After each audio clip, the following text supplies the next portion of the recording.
सह्याद्रीच्या कुशीत विसावलेला एक महाकाय दुर्ग, ज्याला पाहताच शत्रूच्या काळजात धडकी भरावी. वर्ष होतं 1646, वय अवघं 16 वर्षे. समोर होता डोंगर रांगांचा राजा तोरणा. पण या गडावर पाऊल ठेवणं म्हणजे साक्षात मृत्यूच्या जबड्यात हात घालण्यासारखं होतं. विजापूरच्या आदिलशाहीला दिलेलं हे पहिलं खुलं आव्हान होतं. काय हे धाडस शक्य होतं? अंधारी रात्र, सुसाट सुटलेला वारा आणि कड्या कपारीतून वाट काढणारे मूठभर मावळे. एका बाजूला हजारो फुटांची दरी आणि दुसऱ्या बाजूला स्वराज्याचं स्वप्न.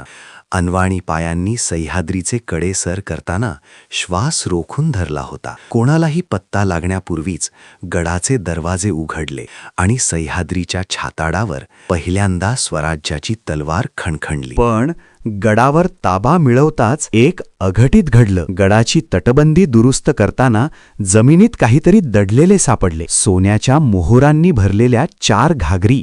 नशिबानं साथ दिली की भवानी मातेचा हा आशीर्वाद होता. स्वराज्याच्या पहिल्या मोहिमेसाठी लागणारा खजिना साक्षात तोरणागडानेच शिवरायांच्या झोळीत टाकला. हा स्वार्थ नव्हता, तर हा स्वराज्याचा पाया होता. तोरणा जिंकला आणि हिंदवी स्वराज्याचं पहिलं तोरण बांधलं गेलं. प्रचंडगड असं नाव ठेवून शिवरायांनी गुलामगिरीच्या बेड्या तोडण्याची पहिली गर्जना केली.